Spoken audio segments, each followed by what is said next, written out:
अस्सलाम वालेकुम नाजरीन। हज़रत आदम अलैहिस्सलाम की पैदाइश। रिवायत करने वाले बयान करते हैं कि जब अपनी खिलाफत के लिए अल्लाह का इरादा हुआ कि इन्नी जाइलुन फिल अर्ज़ी खलीफ़ा, मैं ज़मीन में एक खलीफ़ा बनाने वाला हूँ।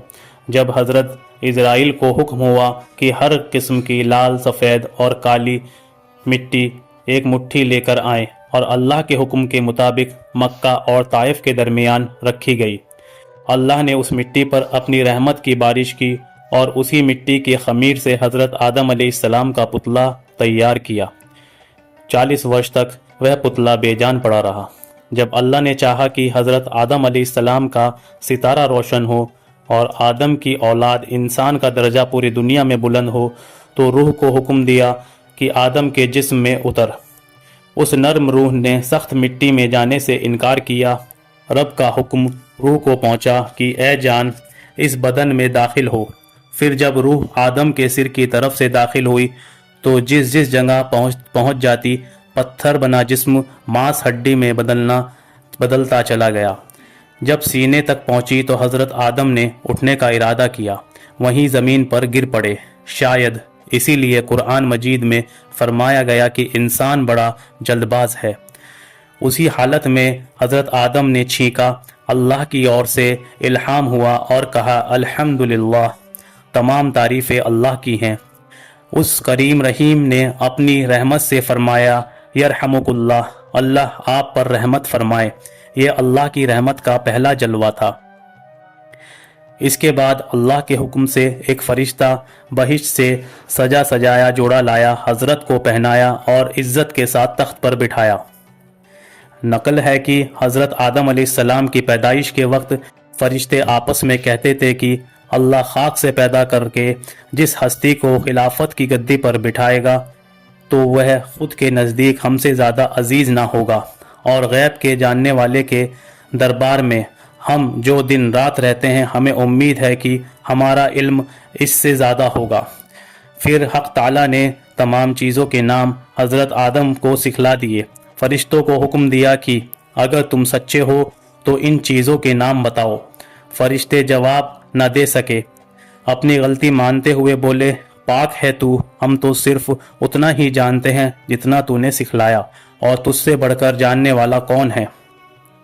तब अल्लाह ताला ने आदम को ज़ाहिरी और बातिनी कलाम से वाबस्ता किया और उसकी इज़्ज़त को बढ़ाने के लिए फ़रिश्तों को, जो हज़रत आदम अलैहिस्सलाम के तख्त के चारों तरफ लाइनों में अदब के साथ खड़े थे, हुक्म दिया कि आदम को सजदा करो।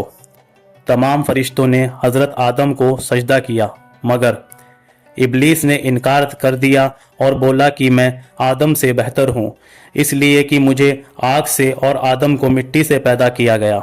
इब्लीस के इस इनकार से उस पर फटकार पड़ी और उसे फरिश्तों के साथ से अलग कर दिया गया। हज़रत आदम बहिश्त में रहने लगे। तबीयत में आया कि कोई उनका साथी हो, ज़िंदगी का साथी। हज़रत पर ख्वाब ने गलबा किया। इसी बीच अल्लाह ने अपनी कुदरत से आदम अलैहिस्सलाम के पहलू से हज़रत हव्वा को पैदा किया। जब वह जागे तो देखा कि एक पाक साफ औरत बैठी है। बहुत खुश हुए, पूछा कि तू कौन है। हज़रत हव्वा ने कहा कि मैं तेरे बदन का हिस्सा हूँ, अल्लाह ताला ने तेरी पसली से मुझे पैदा किया है। कहा जाता है कि हज़रत हव्वा बहुत ही खूबसूरत थी। हज़रत की खुशी का ठिकाना न था। हज़रत हव्वा को पाकर सजदाए शुक्र अदा किया। अल्लाह ताला की तरफ से अर्श के उठाने वाले और आसमानी फरिश्तों के सामने इन दोनों का निकाह हुआ। फिर इन दोनों को हुक्म हुआ कि तुम सब इसी बहिश्त में रहो, जो चाहो खाओ, मगर उस पेड़ के नज़दीक मत जाना। इशारा गेहूं के पौधे की तरफ था। इब्लीस ने आदम को सजदा नहीं किया था और वो निकाल दिया गया था, इसलिए उसे हज़रत आदम से ख़ास तौर से जलन हो गई थी। वह हमेशा ऐसे उपाय सोचता था कि किसी तरह आदम को बहिश्त से निकालें। इसके लिए पहले वह मोर के पास गया, उससे दोस्ती की और कहा, मेरी दोस्ती के हक़ तुझ पर साबित हैं। हम तुम एक मकान में रहते भी थे। मेरी दरख्वास्त तुमसे यह है कि मैं तुम्हें अपने बाजू में बिठाकर बहिश्त में पहुंचा दो, ताकि मैं अपने दुश्मन से बदला ले सकूं। मोर ने इस काम के करने से इनकार कर दिया और कहा कि तू यह बात सांप से कहे। तब शैतान सांप के पास गया और उसको अपने जाल में फंसा ही लिया। सांप उसको मुंह में रखकर बहिश्त ले गया। फिर हजरत आदम और हव्वा के पास गया और रोना शुरू कर दिया। पूछा, क्यों रोता है? उन्होंने शैतान को पहचाना नहीं था।